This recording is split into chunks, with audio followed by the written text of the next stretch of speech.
नमस्कार बच्चों, आज हम करेंगे पुस्तिका अंतराल का पाठ 4 अपना मालवा खाओ उजाड़ू सभ्यता में। अपना मालवा खाओ उजाड़ू सभ्यता में लेखक है प्रभात जोशी।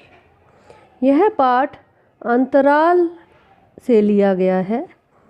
इसमें लेखक प्रभात जोशी ने मालवा प्रदेश की मिट्टी, वर्षा, नदियों की स्थिति, उद्गम में विस्तार के वर्णन के साथ साथ वहाँ के जनजीवन एवं संस्कृति को भी चित्रित किया है। उन्होंने पहले के मालवा की तुलना अब के मालवा से की है, जिसमें अब का मालवा खाओ उजाड़ू सभ्यता में फंसकर उजाड़ बनता जा रहा है। लेखक का जन्म मालवा में हुआ। लेखक वर्षा ऋतु के अंतिम मास में राजस्थान से होता हुआ मालवा क्षेत्र में आया तो उसे आकाश में बादल दिखाई दिए। पानी भरने के हर संभव स्थान पर लबालब पानी भरा हुआ था, क्योंकि इससे अधिक पानी धरती सोख नहीं सकती थी, क्योंकि धरती कंक्रीट की बन गई थी, जिसमें पानी सोखने की क्षमता बिल्कुल भी नहीं रह गई थी। नवरात्रि की तैयारी चल रही थी। नवरात्रि की पहली सुबह मालवा में घट स्थापना की तैयारी हो रही थी। घर आंगन गोबर से लीपे जा रहे थे, रंगोली बनाई जा रही थी। बहू बेटियां सज धज कर त्यौहार मनाने की तैयारी कर रही थी, लेकिन आकाश में बादल गरज रहे थे। लेखक इस समय मालवा देखने के लिए पहुंचा। लेखक मालवे की उजली चटक धूप और ज्वार बाजरे सोयाबीन की फसलें, पीले फूलों वाली फैलती बेलों और घर आंगन को देखने आया था, किंतु इस महीने में बादल के बने रहने के कारण पानी बरसने की पूरी गुंजाइश बनी हुई थी। लेखक मालवा जाने के लिए रेलगाड़ी में जाता है। रेलगाड़ी से ही वह मालवा के दृश्य को देखता है कि किस तरह की तैयारियां मालवा में चल रही हैं। रास्ते में उन्हें शिप्रा नदी दिखाई दी। शिप्रा नदी पानी से भरी हुई थी। लेखक को याद आया कि उसने टीवी पर पढ़ा था कि शिप्रा नदी का पानी घरों में घुस गया है। उसने अनेक जगह पर फ़ोन करके वस्तुस्थिति जानने का प्रयास किया, किंतु कहीं भी किसी भी प्रकार के खतरे की बात नहीं कही गई। लेखक के अनुसार मालवा में अब उतनी बारिश नहीं होती जितनी पहले होती थी। इस बार 40 इंच वर्षा को ही टीवी वालों ने अधिक कहना शुरू कर दिया। उज्जैन से देवास जाने के लिए मालवा के मध्य से होकर गुजरना पड़ता है। लेखक को इस बात का अफसोस है कि क्वार महीने में धूप देखने को नहीं मिली, किंतु उसे इस बात की प्रसन्नता हुई कि कुएं, बावड़ी और ताल तलैया लबालब भरे हुए हैं। नदी नाले इठलाते हुए बह रहे हैं और फसलें लहलहा रही हैं। लेखक गाड़ी से इंदौर उतरा और उसने अपने भतीजे से कहा कि मुझे सभी नदियाँ, सारे तालाब, ताल तलैये और जलाशय देखने हैं और सब पहाड़ चढ़ने हैं। भतीजे ने मुस्कुराते हुए कहा, इस बार माता की मूर्ति स्थापना करूँगा। माता बैठ गई, आरती भी हो गई। बाद में लेखक की समझ में आया कि वह 70 वर्ष का हो गया है। इस आयु में पहाड़ चढ़ना या नदी नाले पार करना असंभव है। घास पर लुढ़कना भी अब सरल नहीं है। मन में तो किशोरों जैसी उमंग है, पर शरीर वैसा फुर्तीला लचीला नहीं रह गया है। मध्य प्रदेश में नर्मदा को महानदी माना जाता है। यह 7 पवित्र नदियों में से एक है। इसके तट पर ओंकारेश्वर ज्योतिर्लिंग स्थापित है। लेखक ने ओंकारेश्वर में नर्मदा के दर्शन किए। वहाँ नर्मदा पर सीमेंट कंक्रीट का विशाल बांध बनाया जा रहा था। नर्मदा में कहीं छिछला जल हो गया था और कहीं अथाह जल राशि थी। नर्मदा में नाव नहीं दिखाई दी। शायद वर्षा होने के डर से, वर्षा में बहने के डर से बचाकर कहीं रख दी गई थी। ओंकारेश्वर में ज्योतिर्लिंग धाम जैसा सौंदर्य नहीं दिखाई दे रहा था। इसके पश्चात लेखक ने नेमावर के पास बिजवाड़ में शांत, गंभीर एवं भरी पूरी नर्मदा के दर्शन किए। चौथ के चांद की मंद चांदनी में नर्मदा बह रही थी। पेड़ों के मध्य ऊंचे किनारे पर बैठे लेखक दंपत्ति ने चुपचाप नर्मदा मैया को प्रणाम किया। रात भर नर्मदा के किनारे ही विश्राम किया। लेखक के लिए नदी नदी नहीं अपितु माँ है। उसके किनारे बैठकर लेखक को ऐसा लगता है जैसे वह अपनी माँ की गोद में बैठा हो। रेलगाड़ी से ही लेखक चंबल नदी के दर्शन करता है। लेखक ने घाटा बिलोद में चंबल नदी को देखा। चंबल में काफ़ी पानी था। लेखक को बचपन में नदी में नहाते हुए इस बात पर बहुत गर्व था कि चंबल से केवल गंगा ही बड़ी है। चंबल के बीहड़ में डाकू रहते हैं। आगे चंबल नदी पर बहुत बड़ा बांध है, खूब पानी है। 67 साल में 3 बार ऐसा हुआ कि पार्वती और काली सिंध में बाढ़ के कारण रास्ते बंद हो गए। 2 दिन तक पुल के ऊपर पानी बहता रहा। इस बार मालवा के पठार की सब नदियाँ पानी से लबालब भरी हुई थी। नर्मदा में भी खूब पानी आया। बरसों बाद हजारों वर्ष पुरानी कहावत चरितार्थ हुई। मालवा धरती गहन गंभीर, डग डग रोटी पग पग नीर। इस यात्रा में लेखक को दक्षिण से उत्तर की ओर ढलान वाले पठार की सभी नदियों के दर्शन हुए। लेखक के मतानुसार नदी का सदा नीरा रहना जीवन के स्रोत का सदा जीवित रहना दिखाता है। लेखक को इस बात का दुख है कि हाथीपाला, चंद्रभागा, शिप्रा, चंबल, गंभीर, पार्वती, काली सिंध, चोरल आदि सभी सदा नीरा नदियों में पहले की भांति पानी नहीं है। अब वर्षा ऋतु में ही इन नदियों में पर्याप्त जल रहता है, अन्यथा शेष महीनों में ये नदियाँ बस्तियों के गंदे जल को ढोने वाले नालों का रूप ले लेती हैं। लेखक अभी समझाते हुए कहते हैं कि आज के हमारे इंजीनियर समझते हैं कि वो ही बहुत ज़्यादा समझदार हैं, वे ही जल प्रबंधन जानते हैं।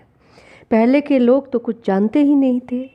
लेखक का मानना है कि पुराने समय में मालवा में विक्रमादित्य, भोज और मुंज बहुत अच्छे जल प्रबंधक थे। तभी तो उन्होंने इस पठार पर तालाब बनवाए, बड़ी बड़ी बावड़ियाँ बनवाई ताकि वर्षा का पानी रुका रह सके और धरती के गर्भ का पानी ज्यों का त्यों बना रह सके। लेखक शोभ के साथ लिखते हैं कि पश्चिम के रेनेसां से ज्ञान पाकर हमारे आधुनिक इंजीनियरों ने तालाबों को मिट्टी से भर जाने दिया और ज़मीन का पानी पाताल से निकाल लिया। परिणामतः नदी नाले सूख गए, पग पग नीर वाला मालवा सूख गया। परंतु लेखक खुश है कि इस बार बिलावली, पिपलिया, सिरपुर सभी लबालब भर गए हैं। यशवंत सागर के तो साइफन खोलने पड़े थे, फिर भी इंदौर की खान और सरस्वती नदियों में उतना जल नहीं जितने में लेखक कभी नहाया था। मालवा में इस वर्ष 35 इंच वर्षा हुई। यह सामान्य वर्षा से केवल 5 इंच अधिक है और इतनी वर्षा से ही नदी, नाले, तालाब, बावड़ियाँ और कुएं भर गए हैं। लेखक जानकारी देता है कि नई दुनिया अखबार के पुस्तकालय में सन 1878 में पानी के रिकॉर्ड उपलब्ध हैं। 128 वर्ष के इस समय में केवल वर्ष 1899 में मालवा में 15.75 इंच पानी गिरा। लोक में इस वर्ष तो 56 के काल के नाम से जाना जाता है। राजस्थान के मारवाड़ से आने वाले लोगों का कहना था कि तब भी खाने और पीने के लिए पर्याप्त पानी था। वर्ष 1973 में यहाँ 77 इंच पानी गिरा था। यह अतिवृष्टि का वर्ष था। तब भी यशवंत सागर, बिलावली, सिरपुर और पीपलिया टूटकर बहे नहीं थे। लेखक का मत है कि यदि हम नदी नाले तालाब को संजो कर रखें तो दुष्काल के वर्ष भी आसानी से कट सकते हैं, परंतु हम जिसे विकास की औद्योगिक सभ्यता कहते हैं वह उजाड़ की अपसभ्यता है। लेखक का मानना है कि कमलेश सेन और अशोक जोशी, ये दोनों विद्वानों ने धरती के वातावरण को गर्म करने वाली इस सभ्यता को खाओ उजाड़ू सभ्यता कहा है, क्योंकि अमेरिका और यूरोप के विकसित देशों ने औद्योगिक विकास के नाम पर वायुमंडल में कार्बन डाइऑक्साइड की मात्रा बढ़ा दी है, जिससे धरती का तापमान बढ़ गया है। पर्यावरण असंतुलन के कारण मालवा धरती गहन गंभीर और डगडग रोटी पग पग नीर वाली नहीं रह गई है। समुद्रों का पानी गर्म हो गया है, ध्रुवों की बर्फ पिघलने लगी है, मौसम चक्र बिगड़ गया है, लद्दाख में बर्फ़ के स्थान पर पानी गिर रहा है, बाड़मेर में बाढ़ आ गई है, यूरोप और अमेरिका में गर्मी पड़ रही है। इतने पर भी अमेरिका अपनी खाओ उजाड़ू जीवन पद्धति में बदलाव लाने के लिए तैयार नहीं है। यही नहीं, हम भारतीय भी तो मालवा की गहन गंभीर और पग पग नीर की डगडग रोटी देने वाली धरती को उजाड़ने में लगे हुए हैं। हमें अपनी जीवन शैली में बदलाव लाना ही होगा। अगर इस धरती को बचाना है तो हमें अपने आप को बदलना ही होगा और अपने पानी के स्रोतों को जिंदा रखना होगा। अपने पर्यावरण की रक्षा करनी ही होगी। अब हम इस पाठ के प्रश्न उत्तर देख लेते हैं। प्रश्न है, अब मालवा में वैसा पानी नहीं गिरता जैसा गिरा करता था, इसके क्या कारण हैं? इसका उत्तर है, इस बात के बहुत से कारण हैं। पहला है, औद्योगिकीकरण ने पर्यावरण को नुकसान पहुंचाया है। इसके कारण पर्यावरण में भयंकर बदलाव देखने को मिल रहे हैं। इसने जल, थल तथा भूमि प्रदूषण को बढ़ा दिया है, जिसके कारण बरसात भी कम होती जा रही है। अगला है, वायुमंडल में कार्बन डाइऑक्साइड गैस की अधिकता के कारण भी मौसम पर प्रभाव पड़ रहा है। यह गर्म होती है, जिसके कारण वायुमंडल और ओजोन परत को नुकसान पहुंच रहा है। अगला कारण है, पेड़ों की अत्यधिक कटाई के कारण भी मालवा धरती उजड़ने लगी है। प्रश्न है, मालवा में जब सब जगह बरसात की झड़ी लगी रहती है तब मालवा के जनजीवन पर इसका क्या प्रभाव पड़ता है? इसका उत्तर है, मालवा में जब सब जगह बरसाती झड़ी लगी रहती है तब मालवा के जनजीवन पर इसका गहरा प्रभाव पड़ता है।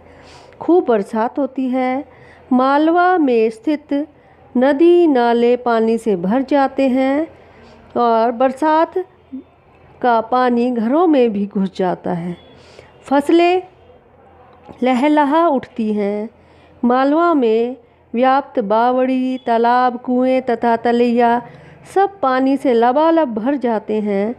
इससे मालवा में लगता है कि भगवान की खूब कृपा हुई है। वहाँ की बरसात की झड़ी मालवा को समृद्धशाली बनाती है। प्रश्न, लेखक को ऐसा क्यों लगता है कि हम जिसे विकास की औद्योगिक सभ्यता कहते हैं वह उजाड़ की अपसभ्यता है? आप क्या मानते हैं? इसका उत्तर है लेखक का यह कथन बिल्कुल सही है। ऐसी औद्योगिक सभ्यता जिसने विकास के नाम पर प्रदूषण, प्रकृति दोहन, प्रकृति का विनाश किया है, उसे अपसभ्यता ही कहेंगे। यह कौन सा विकास है, यह कौन सी प्रगति है जिसके नाम पर विनाश किया जा रहा है। हम एक आविष्कार करते हैं और उससे 5 नई समस्याएं अगर पैदा कर लेते हैं तो यह किस तरह का विकास है। हम किसी भी विकास को साधनों पर नज़र डालें तो हमें विकास के स्थान पर विनाश ही विनाश दिखाई देगा। मनुष्य ने अपनी उत्पत्ति के साथ ही पृथ्वी का दोहन करना आरंभ कर दिया था, परंतु तब दोहन की प्रक्रिया बहुत ही मंद थी। जैसे जैसे मनुष्य का विकास होता गया, उसने प्रकृति का दोहन तेजी से करना आरंभ कर दिया। उसने रहने के लिए पेड़ों को काटा, आवास के लिए ईंट के निर्माण के लिए मिट्टी का प्रयोग किया, कोयले, सीमेंट, धातु, हीरे इत्यादि की आवश्यकताओं को पूरा करने के लिए उसने पृथ्वी को खोदा। यह कैसा विकास है जिसमें स्वयं की जड़ काटी जा रही है। अतः हम इसे अपसभ्यता ही कहेंगे। प्रश्न है, मालवा में विक्रमादित्य, भोज और मुंज रिनीसा के बहुत पहले हो गए। पानी के रख रखाव के लिए उन्होंने क्या प्रबंध किए। इसका उत्तर है इन राजाओं ने पठारों की कमजोरी को समझा और पानी को रोकने के लिए बेहतर इंतजाम किए।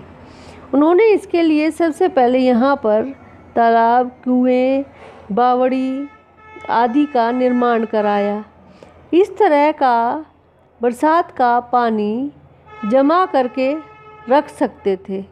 वह पानी पूरे वर्ष के लिए रखते थे और लोगों को पानी के लिए तरसना नहीं पड़ता था। मालवा इसी का प्रमाण है। अगला प्रश्न है, हमारे आज के इंजीनियर ऐसा क्यों समझते हैं कि वे पानी का प्रबंध जानते हैं और पहले ज़माने के लोग कुछ नहीं जानते थे। इसका उत्तर है आज के इंजीनियर अपने तकनीकी ज्ञान को बहुत उच्च मानते हैं। उनको लगता है कि पुराने ज़माने में लोगों को तकनीकी ज्ञान नहीं था, वे तकनीकी शिक्षा से अनजान थे। ऐसा सोचकर वे स्वयं एक गलत फहमी में जीते हैं। यह मानते हैं कि पश्चिम सभ्यता ने ज्ञान का प्रसार किया है। भारत के लोगों को ज्ञान था ही नहीं। रिनेसा से ही लोगों के अंदर ज्ञान का फैलाव हुआ है। यही बात जताने के लिए ही आज के इंजीनियर अपने आप को ज़्यादा समझदार समझते हैं। अगला प्रश्न है, हमारी आज की सभ्यता इन नदियों को अपने गंदे पानी के नाले बना रही है, क्यों और कैसे। इसका उत्तर है आज के समय में मनुष्य तेज़ी से प्रगति कर रहा है, परंतु इस प्रगति ने बहुत से नुकसान भी किए हैं। प्रदूषण इस प्रगति का सबसे भयानक रूप है। प्रदूषण की मार से जल, थल और आकाश पूरी तरह से ग्रसित है। पानी जीवन प्रदान करता है, परंतु मनुष्य ने इस अमूल्य जल संसाधन को भी प्रदूषित कर दिया है। नदियाँ जो पानी का मुख्य स्रोत है, वे प्रदूषण की चपेट में आ गई हैं। इनमें शहरों का गंदा पानी बहा दिया जाता है, कारखानों का जहरीला पदार्थ मिला दिया जाता है। परिणामतः इनका पानी पीने योग्य नहीं रहता। नदियाँ सदियों से मनुष्य के लिए पानी की आपूर्ति करती आ रही हैं, लेकिन आज इसका पानी इतना जहरीला है कि इससे भयंकर बीमारी होने का डर बना रहता है। यहाँ तक कि इसमें निवास करने वाले जीव जंतुओं का जीवन भी प्रदूषण के कारण विलुप्ति के कगार पर है। सरकार तथा कई सामाजिक संस्थाएं इस समय इसे बचाने के लिए प्रयास कर रही हैं, परंतु उनके सभी प्रयास असफल हो रहे हैं। यदि ऐसा ही रहा तो गंदे नाले में इनके बदल जाने में ज़्यादा समय नहीं लगेगा। हमें चाहिए कि इस ओर ध्यान दें और प्रदूषण से इसकी रक्षा करें। प्रश्न है, धरती का वातावरण गर्म क्यों हो रहा है? इसमें यूरोप और अमेरिका की क्या भूमिका है? टिप्पणी कीजिए। इसका उत्तर है, आज पूरे संसार में ग्लोबल वार्मिंग का खतरा मंडरा रहा है। पूरे विश्व के वैज्ञानिक इस स्थिति से परेशान हैं। इसके कारण धरती का वातावरण तेज़ी से गर्म हो रहा है।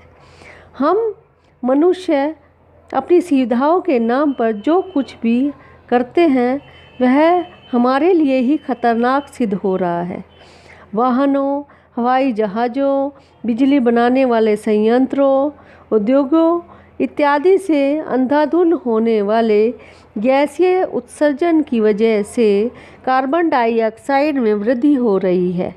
इन गतिविधियों से carbon dioxide, methane, nitrogen oxide इत्यादि ग्रीन हाउस गैसों की मात्रा बढ़ रही है, जिससे इन गैसों का आवरण घना होता जा रहा है। यही आवरण सूर्य की परावर्तित किरणों को रोक रहा है, जिससे धरती के तापमान में बढ़ोतरी हो रही है। ग्लेशियरों की बर्फ पिघल रही है, जिससे आने वाले समय में जल संकट खड़ा हो सकता है। जंगलों की बड़ी संख्या कम हो रही है, कटाव जारी है। जंगल कार्बन डाइऑक्साइड की मात्रा को प्राकृतिक रूप से नियंत्रित करते हैं, लेकिन इनकी अंधाधुंध कटाई से यह प्रकृति अपना नियंत्रण खो रही है।